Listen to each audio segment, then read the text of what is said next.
रोज रोज भाजीला काय बनवावं हा प्रश्न पडतो, तर ही भाजी नक्की ट्राय करून पहा। मसाला काजू बनवतो यासाठी गरम पाण्यामध्ये 2 मोठे कांदे आणि थोडेसे आपण काजू घेतलेले आहे ते 5 मिनिटे व्यवस्थित शिजवून घ्यायचे आणि शिजल्यानंतर ते मिक्सरला आपण बारीक वाटून घेणार आहोत। आता पॅनमध्ये आपण 1 ते 1.5 चमचे तेल ॲड करून घेतलेलं आहे आणि खडे मसाले थोडेसे वापरलेले आहेत।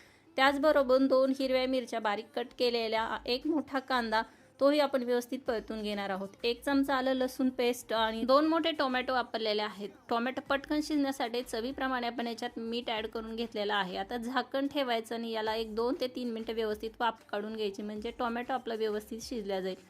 टोमॅटो व्यवस्थित शिजल्या गेले आहे। आता याच्यामध्ये आपण मसाले वापरून घेणार आहोत। धनेपूड, लाल तिखट, हळद आणि एक गरम मसाला अर्धा चमचा, हे व्यवस्थित मिक्स करून घेणार आहोत। मसाले करपू नये म्हणून याच्यात थोडंसं पाणी वापरलेलं आहे। झाकण ठेवून परत 2 मिनिटे याला व्यवस्थित वाफ काढून घ्यायची। मसाल्यांनी तेल व्यवस्थित सोडले। आता याच्यामध्ये वाटून घेतलेलं कांदा आणि काजूची पेस्ट वापरायची आणि व्यवस्थित मिक्स करून घ्यायचं। गरजेप्रमाणे याच्यात पाणी वापरणार आहोत।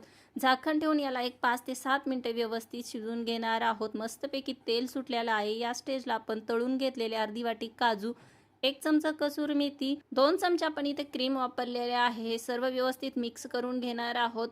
झाकण ठेवायचं आणि परत याला 5 ते 7 मिनिटे व्यवस्थित वाफ काढून घ्यायची। सगळ्यात शेवटी बारीक कट केलेली कोथिंबीर तयार झालेली आहे आपली तर मसाला काजूची भाजी अगदी चमचमीत, खायला चवदार लागते।